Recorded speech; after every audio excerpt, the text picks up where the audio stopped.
Chicago, 2011. A cop is murdered. Police and prosecutors swear they have the trigger man. He swears he didn't do it.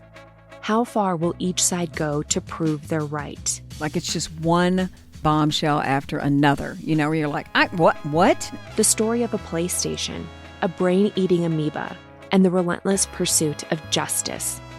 Off Duty, out now. Listen wherever you get your podcasts.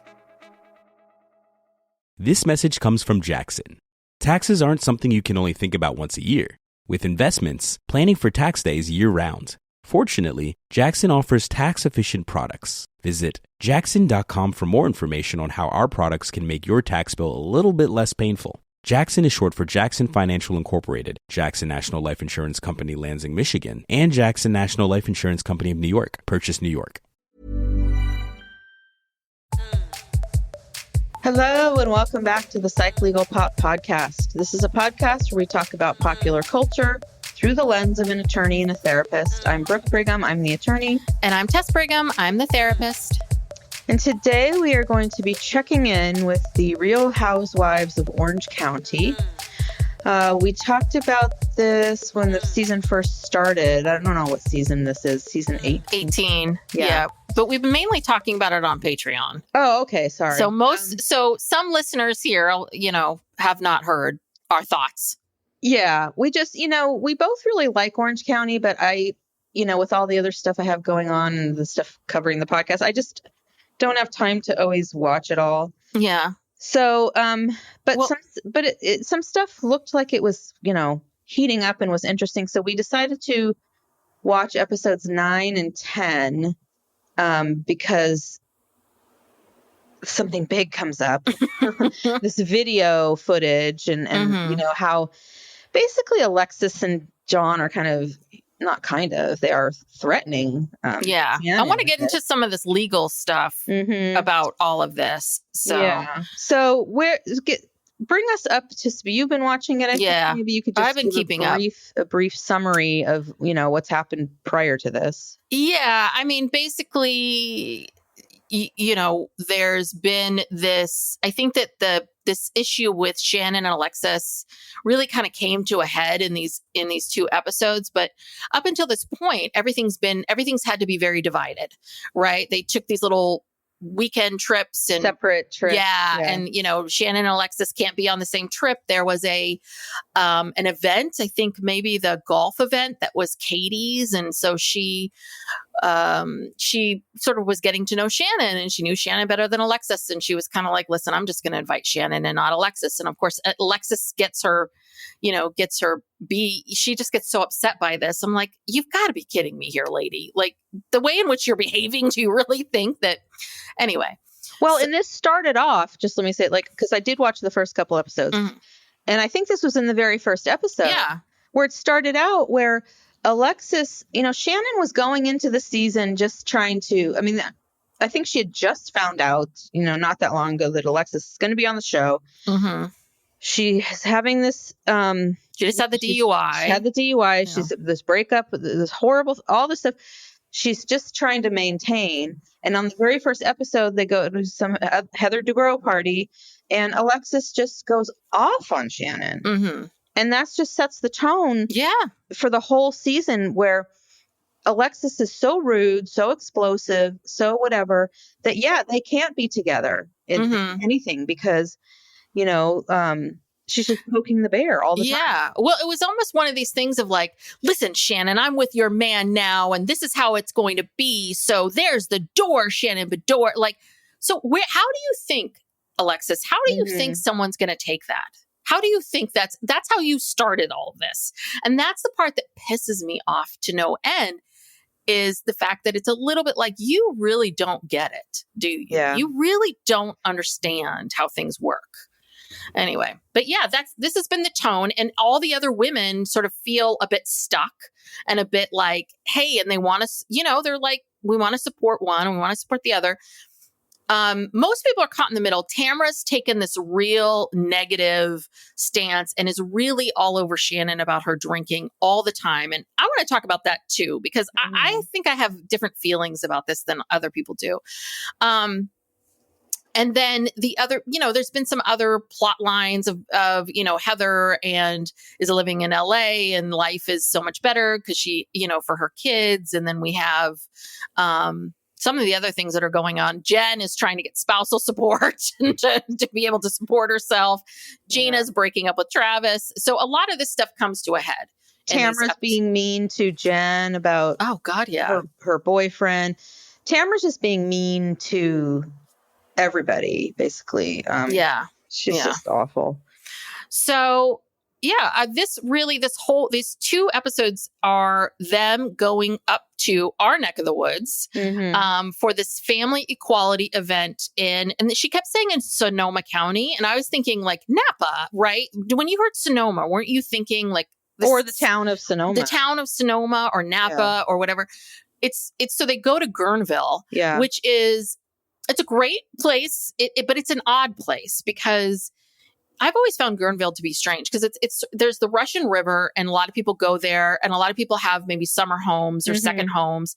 But we had good friends that live there year round. So a lot of people live there year round. But the year round stuff is a little little sketchy, but it's also always had a huge gay, gay and lesbian population, and it's always been sort of a safe haven, a safe place, a safe place. And there's been lots of don't they have that festival, that summer? What is it called? Is it the bear one? Guerneville on the river, or I don't know. It has something to do with the Russian River. But there's big festivals, and there's also clubs that are just for gay men, and then there's clubs just for women and, gay women. It's always, and it's Northern California. Everyone's very welcoming and open, but Guerneville is just, it's like kind of funky. It's kind of funky. Yeah. And that's what they're noticing when they're and all the townspeople and all of the stuff the way in which everyone's looking at them. Like why are you wearing 4-inch heels?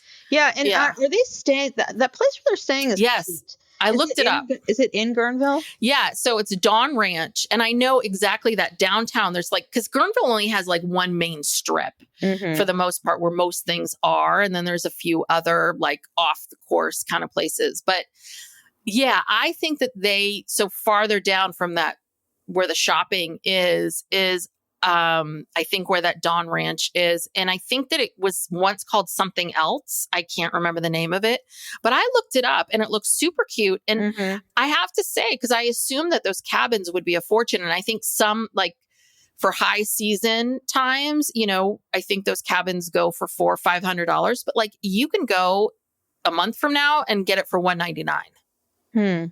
So I was like, ooh, and they have all these great, and there's a bunch of restaurants on the property. I was like, oh, I want to go there. Yeah. So I'm going to go to Dawn Ranch. It's very cute. Yeah. So this is Heather's event. And, I have to say, Heather, she's a lot of things, but I do admire her for being so supportive of her children. So she has one child who identifies as bisexual, then she has one child who identifies as a lesbian, and then she has one child who is a trans boy. So, and I think, but she said all 4 of her children. So is the oldest son, is he, okay, maybe I'm wrong. I thought it was all 4. I think it, I don't know. I could have missed something. I don't know. But, but anyway, she has always been very supportive of it and doesn't hide it. And she's doing all this charity work around it. This whole thing. She's developed this line of sparkling wines where all the proceeds go to this. What is it called? The Family Equality. Yeah, and this is a fundraising event for Family Equality. She's also launching this clothing capsule wardrobe. Yeah, it seemed like a lot of product placement. It was a lot going on. Yes. So that's why I was like, okay, so are all the proceeds for all of this going to Family Equality, or are you also piggybacking on this to get the clothing thing rolling again? I feel like the clothing thing is piggybacking on this other event. Yeah. I don't know. But here's something I think is interesting is that, Alexis Bellino has a transgender child, Mm-hmm. and which I don't think she's talked about on the show at all. There was one scene, I think they flashed back to a scene where Heather is explaining this event or this organization. She says something like, "This is a really good thing for our kids." Mm-hmm. And here's a chance for, perfect chance. Let Alexis talk. Yeah. Nothing. No. She's And never that said a word. it's it is interesting because I think it's a known fact that she does have a trans child. And when she's having these conversations with Heather, she's acknowledging it. She's saying, yes, yes, yes.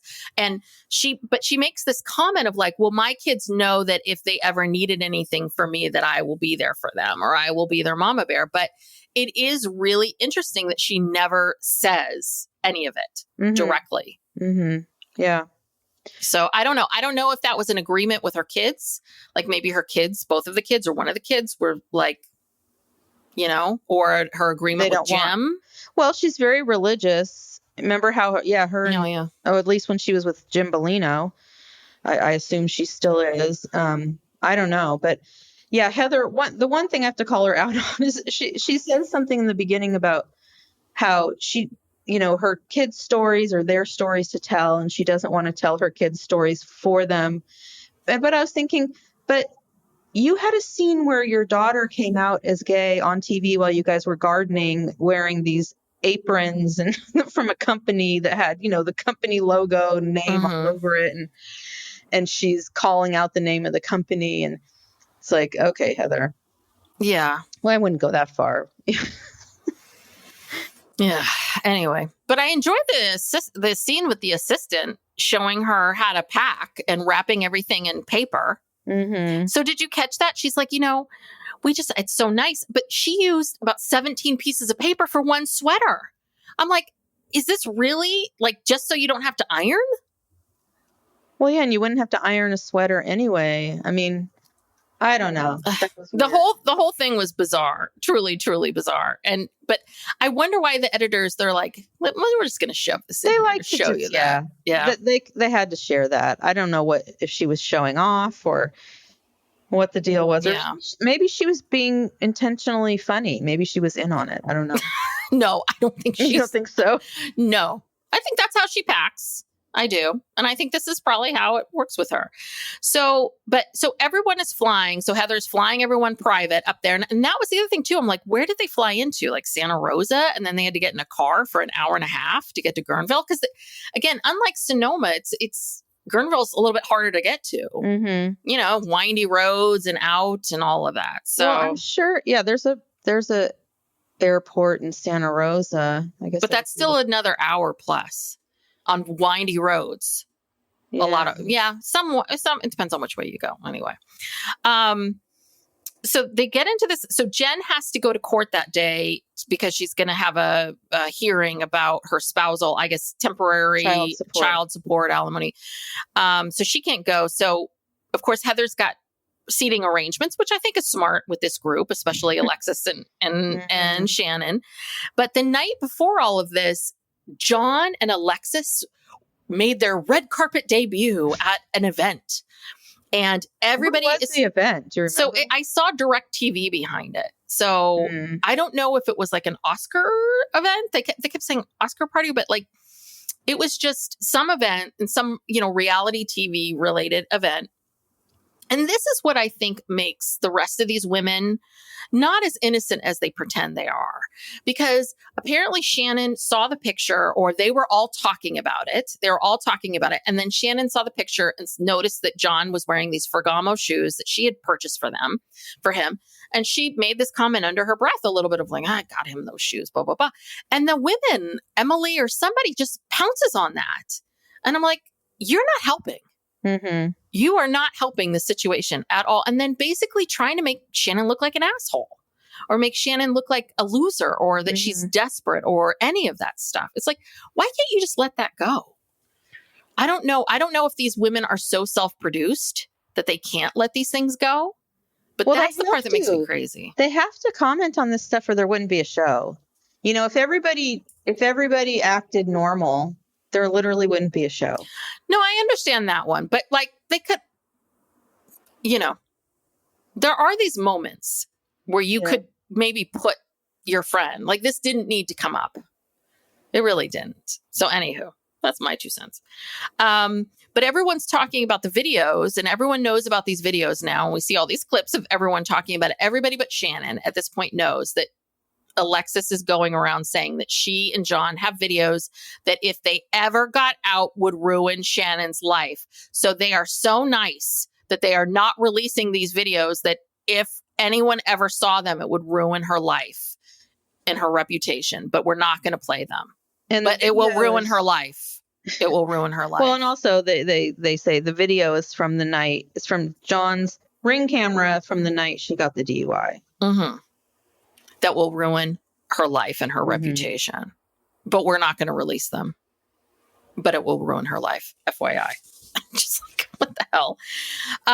So we see it. They go to Dawn Ranch.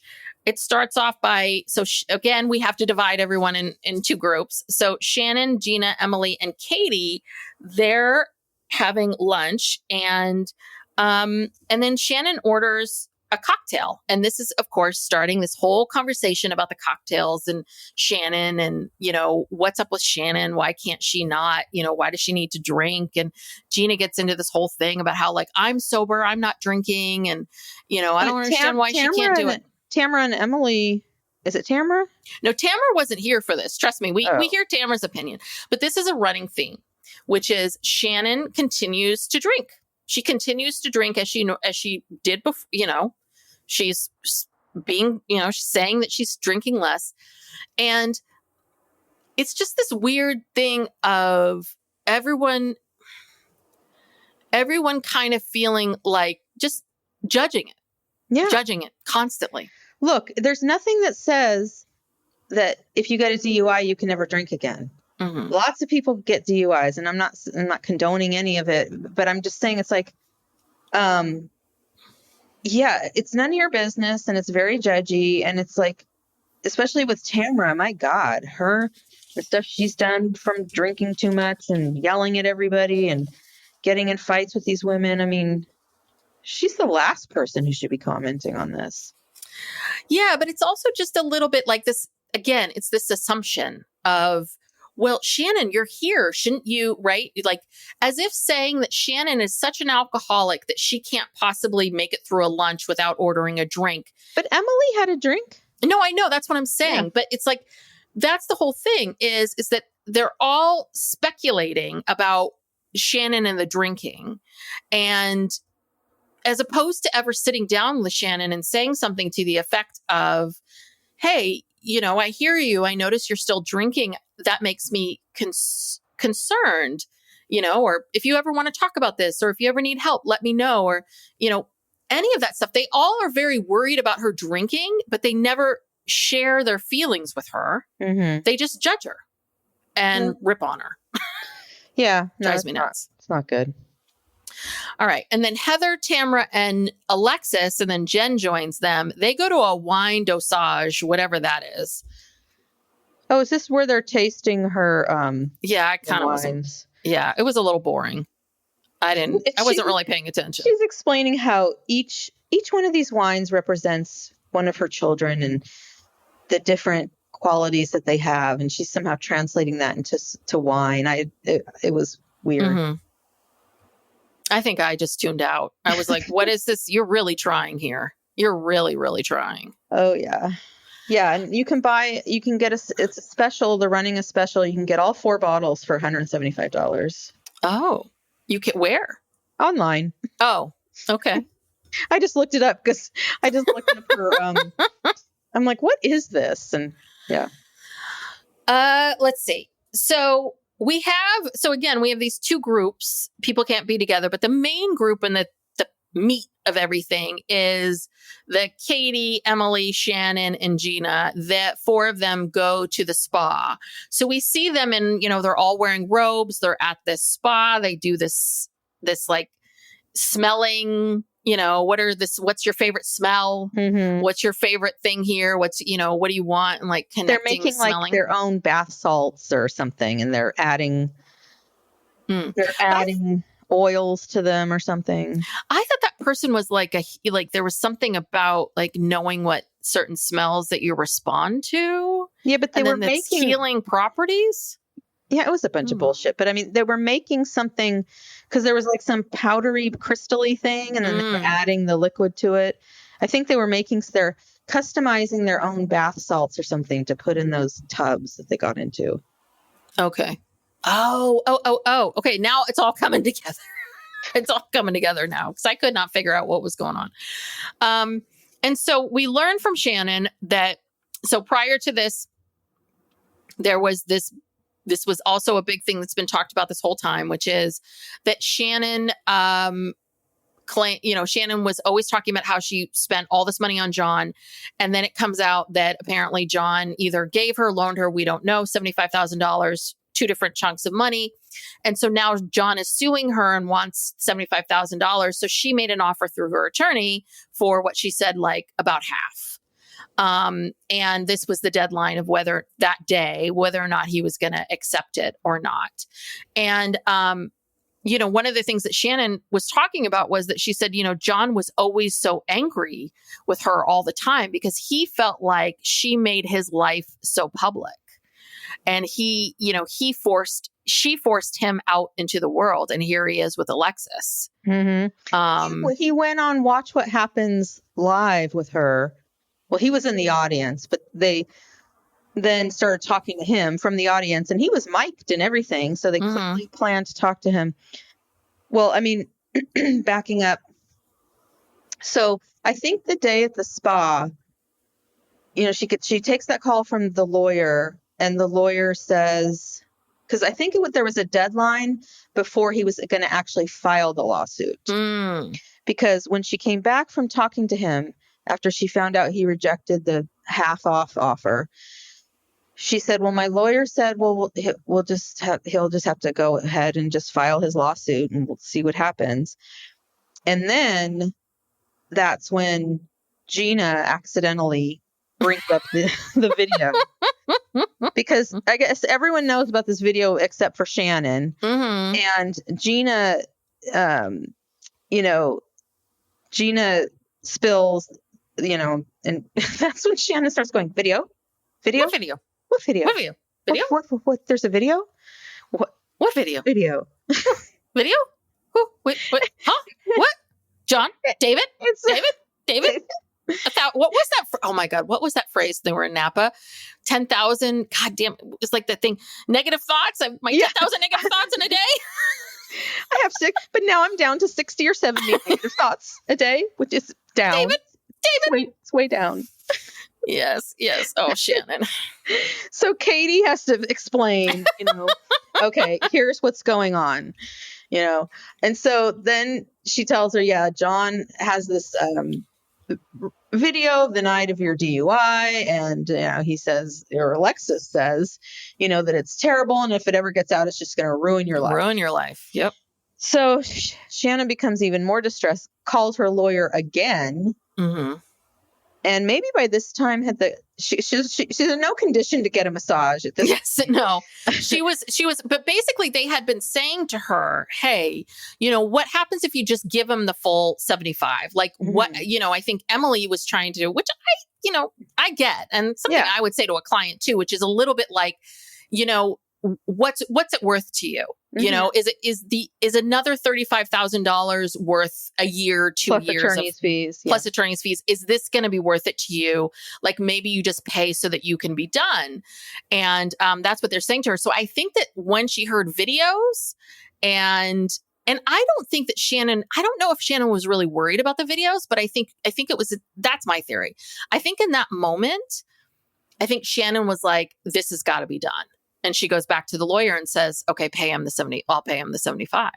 Yeah. That's how it all resolves, I think. Well, yeah. And then then the lawyer comes back and I don't know. If this is later in the next episode. This is in the next episode. Okay. We'll talk about that when it happens. Okay. But yeah, so she authorizes her lawyer to say, just give him the whole thing because she's just shaking and she's distraught. Yeah. I mean, when she gets back from that second phone call, I mean, she was a mess, like an absolute mess. And then we also see they're going back and forth between these two groups. And then we see Jen. We learn that Jen is only getting $6,000 a month? $6,000 a month. And it's not enough to raise her kids. No, I mean, she has the 6,000. If she lived with Ryan, I think it would be she enough. does live with Ryan. Yeah. So I Remember, mean, she got kicked out. She got evicted from the other house. I know. So she lives with Ryan. So it's like, well, the $6,000 should get you pretty far. Yeah, tax free. Right? It's tax free if it's child support. But I think the problem is that when you have a car payment of $1,000 a month, it's not enough, but it's enough to feed them. So anyway, but then we see these flashbacks of Tamara is talking about a story that came out on the internet, and we see Shannon and Tamara and a few other people in a car, I guess, driving to Guerneville. Mm-hmm. And we see that as Tamara's telling this story to the other women, they're talking about this whole thing about Shannon apparently was caught drinking alone at a bar with like a journal. And everyone was talking about the glass in front of her was this short glass. And Tamara's like, and when I told her that everyone thought she was drinking, she had such a huge reaction. And then they show the clip, and Tamara says that to her about the glass. And Shannon's like, huh, okay. Well, I was just drinking Pellegrino with cranberry juice. I don't understand what the problem is. That's her big reaction. I mean, Shannon can have big reactions, but it's a little bit like I just feel like Tamara's really setting her up, totally telling these stories like that aren't exactly what happened. And then Heather Dubrow sitting there going, hey, well, I've never sat at a bar and ordered a mocktail. That seems weird to me. And again, it's all of this stuff. This is a big problem that we have, is that we always look at everything through our own lens. How we would do that. Yeah. I wouldn't have done that. So of course she's drinking. Lots of people I know many people that order mocktails, and I know mocktails all the time, and gone to a bar by themselves and sat there for whatever reason and had a drink, and maybe it was in the short glass. Like, if your friend is telling you no, then you've got to believe it. Mm-hmm. You don't have a choice. Like, unless you hear otherwise. It's just that stirring the pot. That just pisses me. That pissed me off. I was just like, ugh. Anyway. Yeah. So it ends with, okay. So does anything else happen before, Shannon goes to Heather's hotel room? Not really. I mean, basically it goes back and forth. Like all the women at the spa are very pro, like Shannon, and talking about how vindictive he's being. And they all say it. They feel like John's being really vindictive. And then, there's that whole thing. I thought this was funny when Heather said that she doesn't want to talk to Katie, but she invited her here in the spirit of inclusion. And everyone's, so Alexis gets into this whole thing about John, and she smeared John's name, smeared his name in the community. So I guess I was just sitting there going, is it that big of a deal that how people feel about you in Newport, California? But also, the only thing that I have ever seen that she said about him was that when he traveled to New York with her for like Housewives stuff, that she paid for everything. Mm-hmm. Like, he's really mad on that. Watch What Happens Live. Because he's saying that he refused to settle with her unless she would sign a non-disparagement clause. And and Andy's like, well, what exactly did she disparage you about? And he said, well, she told everyone that she paid for everything, which is not true. And she told everyone that I fat shamed her, which is not true. So those were the two things he came up with. And like I said, all she did was say that when they traveled, she paid, because they were traveling for her work. This was a thing. She was going to New York to be on Watch What Happens Live or whatever. Mm-hmm. And, it's not like she's going around saying he's a deadbeat and he's, doesn't pay his bills, or he doesn't do this, or he's a terrible father, or this or that. And in fact, because they broke up once a long time ago. I think they the first time they broke up, just like a few days after they broke up, she went on Jeff Lewis Live And she was talking about that they'd broken up and she was very upset about it. But she said, I have nothing bad to say about him. I love him. He's great. He's like my best friend.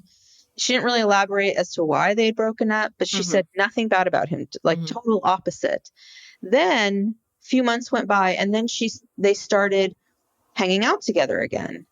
And I don't know, she didn't say if they were back together or what was going on. But again, I've never heard her disparage him on that radio show, which she goes on a lot. I've never heard anything. Yeah. What is his problem? Yeah, no, he is upset by what everybody, all of us, content creators, podcasters, the comment section, right? Like all of these people, he's pissed about that because the whole issue last season was about the fact that Shannon would get on these long phone calls with everybody and would be, yes, she was drinking. I'm not saying that Shannon has a great relationship with alcohol. I'm just saying that no one should be getting in her face about it constantly. But she was drinking, getting on the phone, talking to everyone, telling everyone about her relationship with John, which is a very common thing that women do. This is what's going on with me. And I think that it was her. She was the one that was always like, please don't talk about those things. She was upset with people saying repeating anything that happened in these conversations between her and John. It was the other women that would repeat this stuff. Right. And so there is this piece of, right, like, though John and Alexis cannot see past like how all of this works. They can't see past like this is a reality show. And so, no, she wasn't disparaging him on a public thing. It was that the problem is that she said something negative about him, or just that they were having problems with somebody who was then going to repeat it on television. Right. She didn't ask for any of that.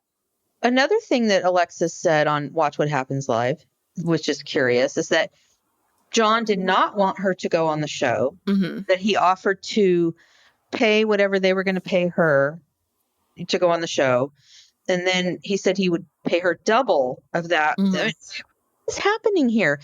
And even so, she is so hell bent on going on this show where your relationship with Shannon is going to be talked about. Obviously. Yes. And yet you're still with her. You still support her. What does that say about her? That she's so fame hungry and she has done nothing but talk about Shannon and him on the show. To be fair, I haven't watched every episode, but does she talk about anything else? No. Does she have anything else going on in her life? No. All she talks about is Shannon and Johnny J and her and Johnny J's sex life. And I'm going to tell you something right now. There is no way those two are banging 4 times a day. No. I'm just sorry. He's like, in his no. 60s. But like, something. I'm sorry, but men in their 30s, maybe on a good night. Slow down. Yeah. Men in their 30s and 40s, maybe like 4 times, but like, no. Not someone that old. And quite frankly, you guys have too much other shit going on. Like there's just no way. You don't have that kind of time. So that bugs me. Why is it such a flex for people to be like, yeah, we have sex constantly. We can't keep our hands off each other. It's like, that doesn't make you unique or special. Right. In any way, shape, or form. Like anybody can have sex. Anybody. Yeah. So, but it's not like you're, creating, inventing things and doing something significant. Psych Legal Pop will be back after these messages. This message comes from Jackson. Taxes aren't something you can only think about once a year. With investments, planning for tax day is year-round. Fortunately, Jackson offers tax-efficient products. Visit jackson.com for more information on how our products can make your tax bill a little bit less painful. Jackson is short for Jackson Financial Incorporated, Jackson National Life Insurance Company, Lansing, Michigan, and Jackson National Life Insurance Company of New York, Purchase, New York. Chicago, 2011. A cop is murdered. Police and prosecutors swear they have the trigger man. He swears he didn't do it. How far will each side go to prove they're right? Like it's just one bombshell after another, where you're like, what? The story of a PlayStation, a brain-eating amoeba, and the relentless pursuit of justice. Off Duty, out now. Listen wherever you get your podcasts.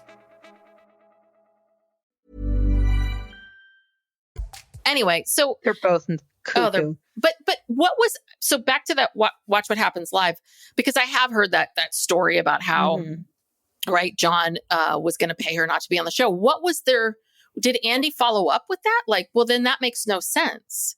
No, Andy Cohen never follows up with anything. He doesn't want to. He just wants to keep this drama going. He doesn't want to do anything to slow it down. So he's not going to analyze it, Yeah.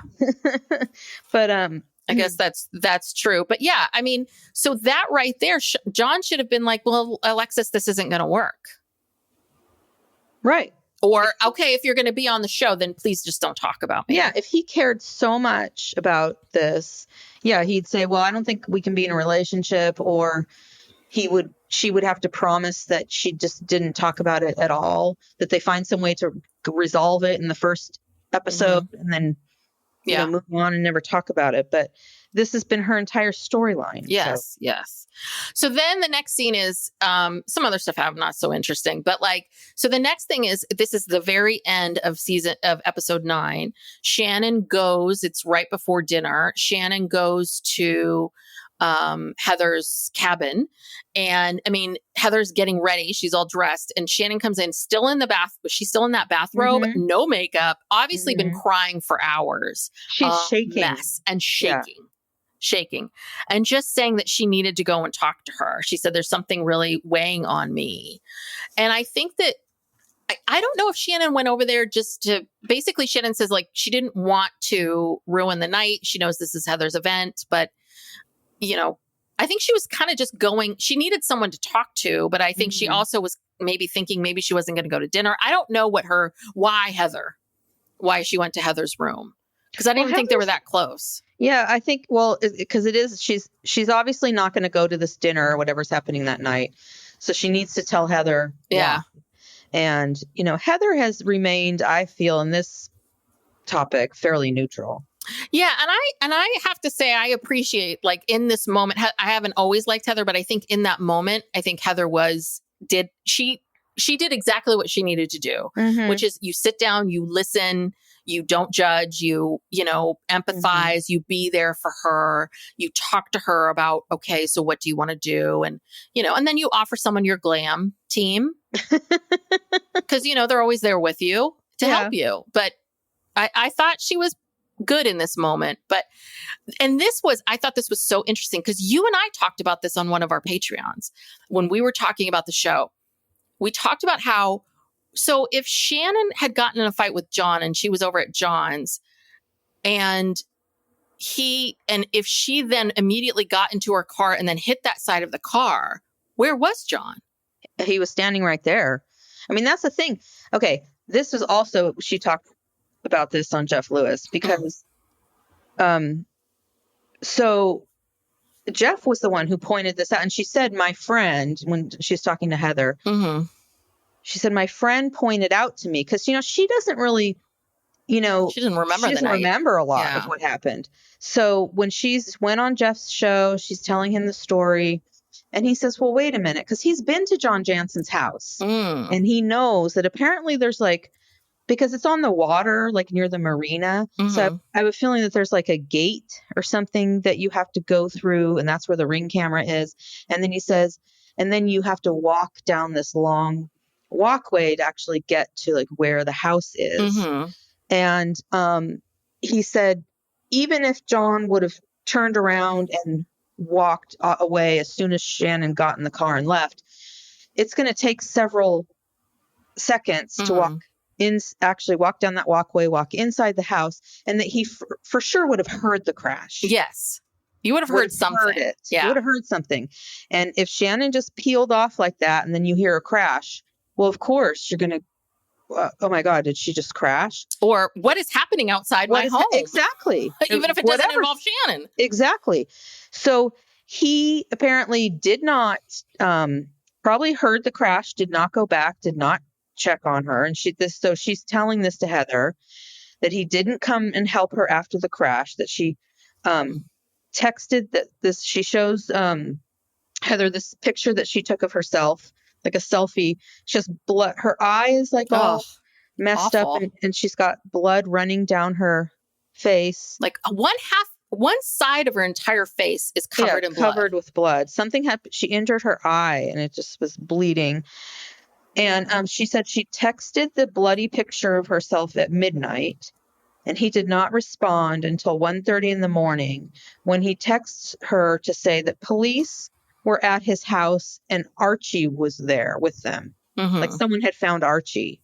So poor Archie was wandering around for an Yes. hour and a half. Poor Apparently, Archie. I thought that Archie was safe. I thought he was in the car, but yeah, I think she left without him. But I thought Archie was in the car. Oh, maybe he got out of the car. He must have gotten out of the car when she crashed, and then she took off on foot. And I thought someone had said she was trying to make it look like she was walking the dog, like she hadn't been driving. I don't even understand how she got home. I think that because she says basically she blacked out, passed out, and doesn't have a memory of it. So I think that she just kind of got so disoriented, grabbed the dog, and then just started maybe walking back. And then where did they find her? Was she back home? Know. I have no idea. But I mean, again, you could argue that Shannon's lying about this and she wasn't really out of it and she was trying to get away with this. I don't know. But this is the thing. This is whatever she was doing, whatever was happening. John could care less. John was right there. Couldn't care less. Yeah. Sorry. Could not or he didn't care, or he is so manipulative that this is kind of like this narcissistic shit that people do, which is, I'm not going to respond to this message, but let me gaslight her a little and respond an hour and a half from now and act like I don't know what's going on. Mm-hmm. Like, people are that nutty. I mean, people will do stuff like that. But I mean, he didn't even check to see. I mean, she was clearly injured, and she said she got a concussion, and she also broke something. She said she had a broken bone. So she was not in good shape. No. You really don't understand how she got home or what happened to her. Yeah. But anyway, he didn't check on her. Yeah. So that's the thing.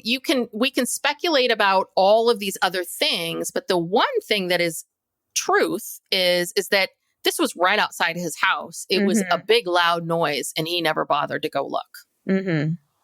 So, and of course, Heather's mortified by all this. And then that leads us into episode 10, and we're back here in the same spot. Yeah. So then I feel like she's still in her bathrobe. Yeah. She gets the call about that John has also rejected the $75,000, or he will only accept the $75,000 if she will sign a non-disparagement agreement. Wait a minute. I thought it was the other way around. I thought that she asked for a non-disparagement agreement because I think basically what she's asking for is stop talking about these damn videos. Well, a mutual. Yeah, mutual. Okay. But he wouldn't do it for her. Right. Yeah. Because he told Andy Cohen he needs to, clear his good name. His good name. Because the people in the community, we've got to make sure that John has a good reputation with the people in this community. This and if anyone's ever been to Orange County or to this community before, it's like, really? You need to be, there's some pretty awful people there. Really? You need to, for this community? Yeah. Okay.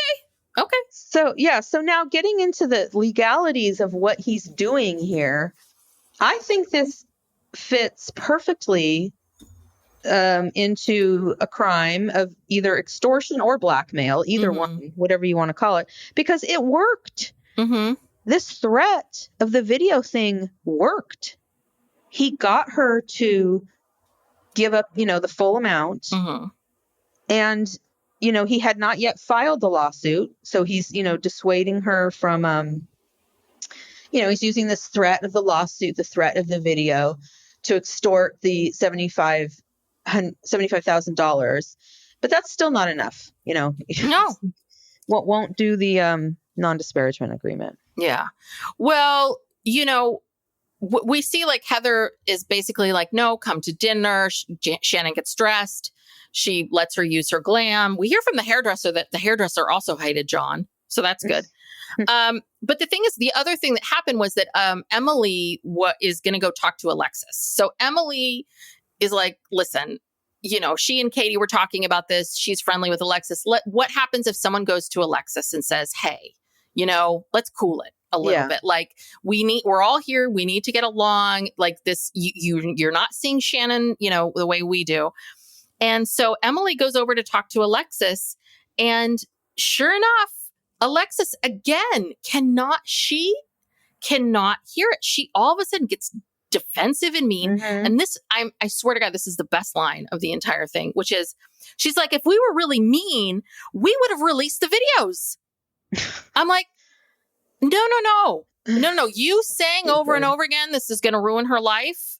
No, that is the dumbest argument I've ever heard in my life. God, she's so dumb. It drives me crazy how dumb she is. But yeah, she says she feels like she's fucked over, that she's mad because she feels like everyone is, I hate that everyone's pitying Shannon, and feeling sorry for Shannon because she drove into a house. How dare she have this thing? And I also want to say this too. Do you really want to be pitied? Do you want to envy someone who's being pitied? Mm-hmm. Do you want to envy, so for Alexis, this idea, and this is how vapid and idiotic these people are, which is any attention is good attention. And that's really what it is. It's like Shannon's getting all this attention, but really it's like, no, Shannon's getting all this attention because she's falling apart. Yeah. And nobody wants to be Shannon. Nobody wants to be her at this moment in time. Nobody does. And I'm not going to emulate someone I don't want to be pitied. How is that something you want to aspire to, is to be the person that's pitied? Alexis doesn't know what she's talking about. And I'm like, and she's like, and how this has affected you? I'm like, how has this affected you? How has this affected you? Yeah, you didn't have to do any of this. No one put a gun to your head, Alexis, and said, you got to go on this show. You've got to do this. You got to say that. You got to. This John is such a narcissist. I think he's a covert narcissist, but this guy is such a narcissist. And again, big red flag. How does your partner talk about their ex? I'm like, Alexis, you're next, honey. Yeah. Do you think they'll make it down the aisle? Oh, geez. I don't know. They seem to be perfect for each other. They're both total narcissist idiots. I mean, maybe. Yeah, but she was married to a narcissist idiot. Jim Bellino, please don't sue me. I don't have any money. But, she was married to someone kind of like that. So it seems to be the only kinds of guys she really goes for. I think my theory is if they get married within the year, they need to get married very, very quickly. Mm-hmm. It needs to happen. If they have a drawn out couple year, we're going to have this big wedding 2 or 3 years from now, they won't make it. But I think what will happen is they're going to get married and it's going to be a blowout and they'll last less than 2 years. Yeah. That's my theory. Because I think this is who he is. I think this is what he does. Alexis will say something negative about him on the show, or she will do something that he doesn't like, or she'll stop following him around and he'll start pulling this crapola on her. Probably. Yeah. Do you think that Alexis is coming back for another season? What is her storyline going to be? I don't know. I think it's interesting because I think that I don't know what the producers think. I think obviously the cast members I don't think that they thought that people would support Shannon as much as people have, and how bad it would look for them. So I do wonder. I think Alexis thinks she's back for sure. But isn't she just a friend of? Yeah. Yeah. I don't know. It hasn't been worth it to bring her back because she's this whole season has just been dominated by this story that's just terrible. And it's the best stories are one where you can sort of see both sides and understand both sides. This is one where you're pulling your hair out the whole time because you're like, what planet are you on? Mm-hmm. Where are you? But of course, Alexis decides not to go to dinner, which really, that actually surprised me that she wasn't going to keep digging her heels in, that she basically says, I'm not going to come. And, Alexis feels like everyone's mad at her because she fell in love. And Tamara keeps defending Alexis. She feels like, Tamara's big argument is that she feels like no one's on Alexis's side. So someone has to be on Alexis's side. It's like, no, Tamara, you're on Alexis's side because you're mad at Shannon. You're mad at her. And why is she mad at Shannon? 6 months before, they're touring around as the Tres Amigas or whatever. I mean, well, there's different theories. I think that Shannon's probably not a great friend. I mean, I'll be perfectly honest. Like, I don't think she's a good, balanced friend. I think that Shannon's about Shannon. And when Shannon's got shit going on, I think that Tamara, invested a lot of time and energy in Shannon and didn't get back what she was thinking she would get. And when Tamara was off the show, I think Shannon didn't really pay too much attention. Mm-hmm. And I think then she comes back on the show and she's expecting some big apology from Shannon. And it's like, no, this is not who Shannon is. You're not going to get that. She doesn't see it that way. Yeah. And so instead of just being like, hey, I'm going to back away from this person, or I need to have a different kind of relationship with this person. No, I'm going to ruin their life. I'm going to dig in and just ruin their life. But you know what's bigger than this fight? Family equality. Yes. This is not the time or the place. Yes. This weekend is about family equality. Heather's like, God, these numbnuts, they're going to ruin my event. Like, get it together. Yeah. But before the big event, half of them go make biscuits. Oh, God, yes. Half of them go and have a forest bath. Oh, yeah. Yeah, I guess so. Yeah, they do go out afterwards. They go to some local Guerneville bar. And then Emily is like on the pool table and Tamara sticks her finger in her butt. And were you watching the people behind them just like, who the fuck are these people? Yeah. Like, this is the thing. Guerneville is not really the Real Housewives group. All those people are like, who are these people? Yeah. What are they doing in our bar? Like, and why are you laying on a pool table? Like, get off the pool table. Yeah. And, and I'm sure no alcohol was consumed by, Tamara. I mean, does she just stick her finger up people's butts when she's sober? I believe she probably would. I think she's that kind of person. But again, and of course, Tamara has to make comments about her drinking, Shannon's drinking, la, la, la. So anywho, and then we see Alexis on the phone with John, and they both are shocked that people think that they're trying to destroy Shannon. The two of them are they're going back and forth. Like, I don't know. Why does everyone think this way? I don't know what's happening. All right. So, but before the family equality, the big event, we now start to see some scenes because Katie wants to bring up the paparazzi incident with Heather. And because she feels like she's getting all the blame for this. And Jen is like, oh God, this isn't going to be good. Don't, are you really going to do this? Is this not on the day of Heather's event? No. But, poor Shannon, so Katie and Jen and Heather are going into the woods to do some kind of, and Shannon eventually shows up, and Shannon's a mess. Like, no makeup, can't function. Kind of homeless, lying on the blanket on the grass. Yeah. Yeah. So they're all trying to enjoy this, this time. And then the other women are making biscuits. That's a lot. Did they really need to squeeze that activity in there before the, I guess they needed an excuse for Katie to, and Heather to be together so she could confront her about stupid Disneyland thing. And Heather's pissed. She's like, not today, bitch. Like, you're bringing this up again. No, not on my day of my event. Yeah. It is really dumb. I mean, Katie's desperate. Because again, Katie hasn't had a lot of, I don't know. She's desperate to get a season 2 and to be relevant. And she's going to take on Heather Dubrow about this stupid thing about.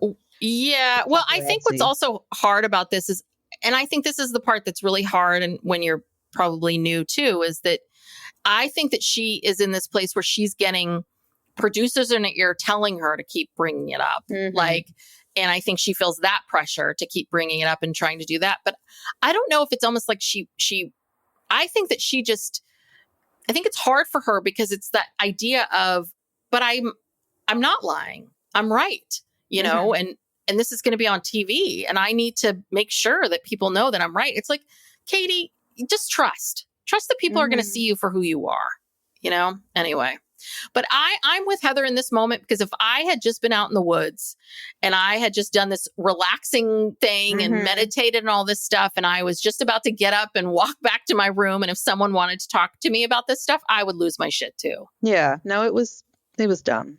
Not the time, not the place. No. Yeah.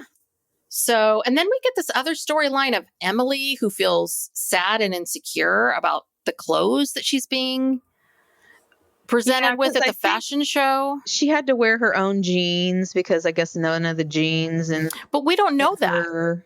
That's her theory. Well, that's what she made it sound like. That she had to wear her own jeans. But she said, I wonder if they had me wear my own jeans because there wouldn't be jeans that would fit me. I don't know. This is one where I kind of feel like Emily was digging herself, like creating this, because I don't think Heather was trying to at all. No, but I looked up this clothing thing. It's this like collaboration with her and this woman, Susan, yeah, who's already a designer, and I guess Heather wore a lot of her clothes on the show, and they sort of struck up a friendship, and they decided to do this. It's like a capsule wardrobe. They're they're selling like 10 pieces or 12 pieces or something, and it's a lot of leather. I was going to say, and is it real leather? Because it looks like pleather. I think it's real leather because the price point's pretty high. Oh, okay. That was my other question is like, are they trying to do this like really cheap price point? Because the clothes, some of the clothes look nice, but some of them looked kind of cheap, I thought. Yeah, I don't know. That's a good question because like the jackets, there were several leather jackets ranging in price from like $500 up to like $700 or $800. And like leather pants, there's a leather dress, a lot of leather. And then there's a white t-shirt, like a classic white, not t-shirt, like a dress shirt, button-up shirt. So, I mean, it's high-end price anyway. And it did look like, one of those clothing lines that's cut for people who are just very thin. Yeah. Not curvy at all. So I could understand that. I understood Emily. I felt for her. I think the thing is, it's the way, I don't think Heather's intention is that, but it's her condescending way of saying things, of being like, and then we'll put you in this oversized jacket. And I think that Heather not kind of getting how someone would read that.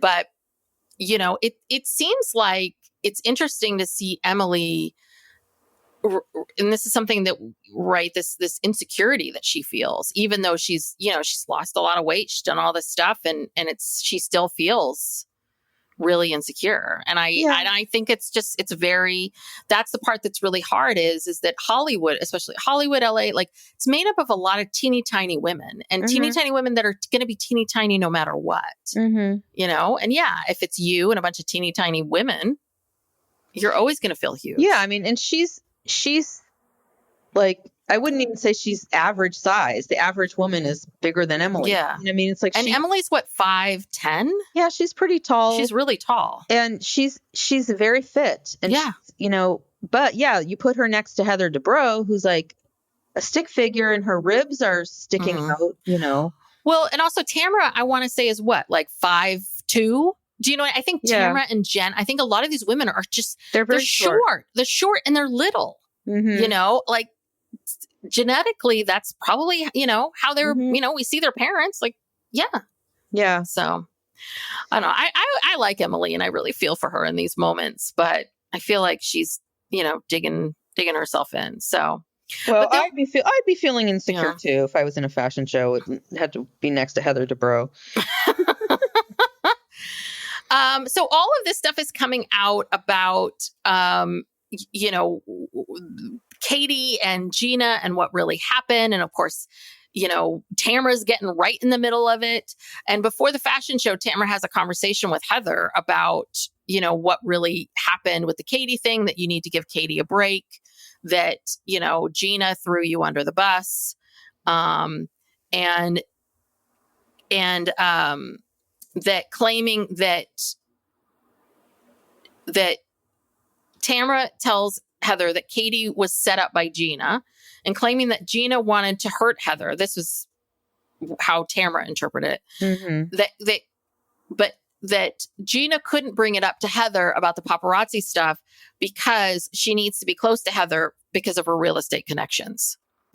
Which is exactly what I said several years ago, which I said a year plus ago about what Gina should be doing with her career. But because Heather's son, who he's still in college, but I guess now he's a realtor.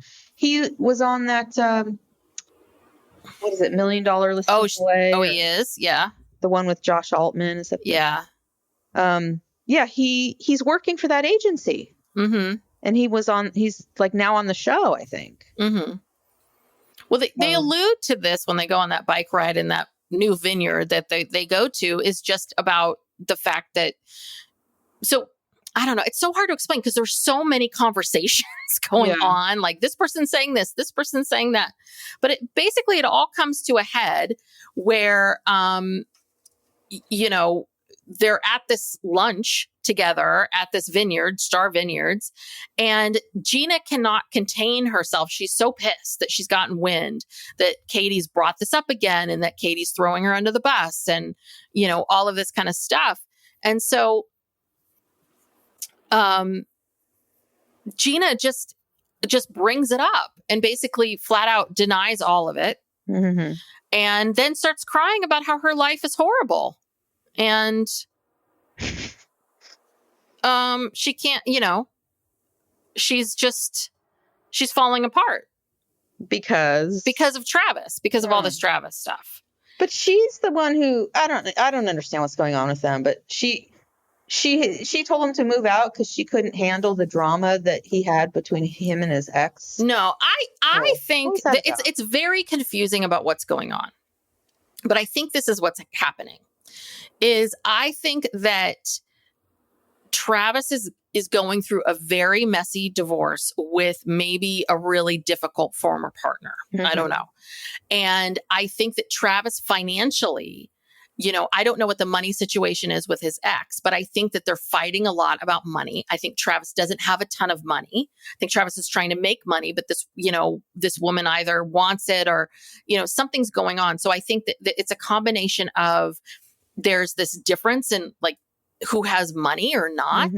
And I think that Gina got to this place where she was like, I want to do more. Like I want to maybe get a bigger house or have more space, or I want to, do all this stuff. Like, cause she's starting to do construction on her house. So obviously she had some money saved and she wanted to make these changes. But the problem is that he could either never contribute or he couldn't do these things and it would feel uneven.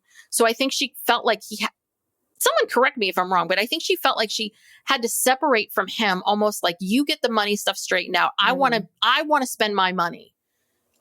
This is how she doesn't want to commingle with him. Yes. She doesn't want to commingle the funds. I think and I think also she probably felt like and this is one thing about being in a couple versus being single is, when you're in a couple, you have to agree on all this stuff. You have to agree of how you're going to spend your money. And, if you want to add on to your place or move this or move that.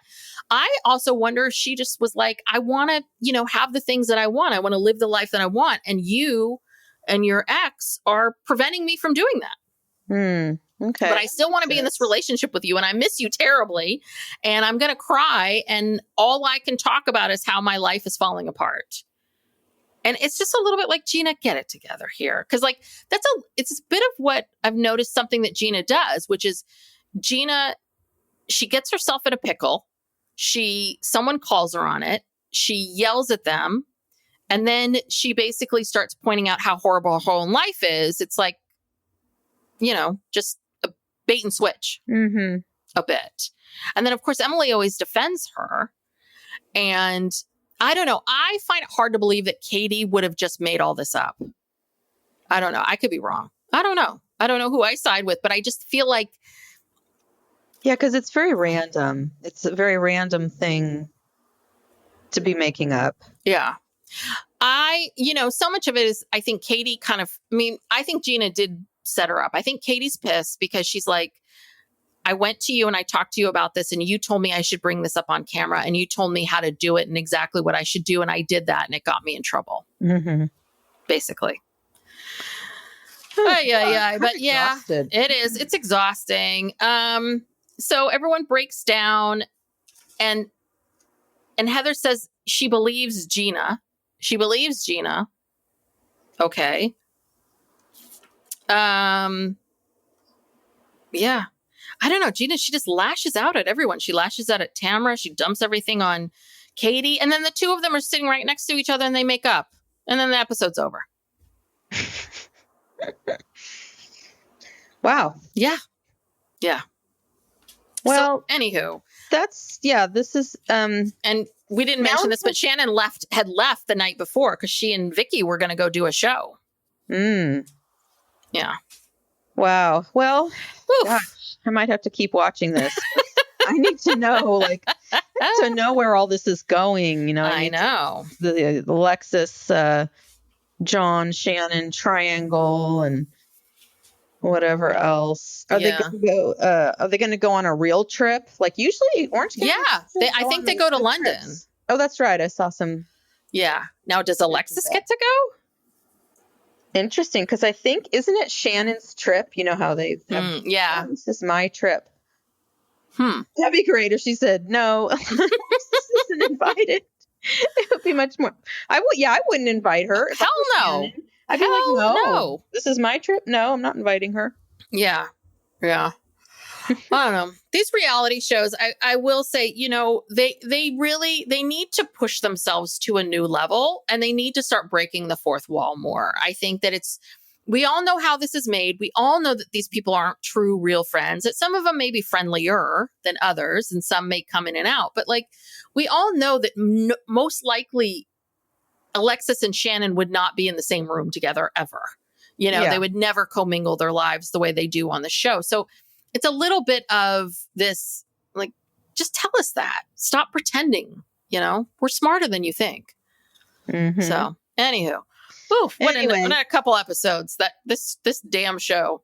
Yeah, we'll have to check in later at the end, towards the end of the season. But anyway, thank you for joining us. And if you like our podcast and you'd like to support us, there's a couple ways you can do that. The easiest thing to do is subscribe to the podcast. Just hit a button, hit subscribe. You can also leave us a 5-star rating and review on Apple Podcasts. That also helps other listeners find our podcast. And if you really like us, we have a Patreon and we do a weekly bonus episode. We do monthly true crime bonuses and other bonuses. So there's a lot to see over there. So go to Patreon, just search for Psych Legal Pop Podcast. And we'll see you soon. Yeah. Thanks so much. Bye. Bye.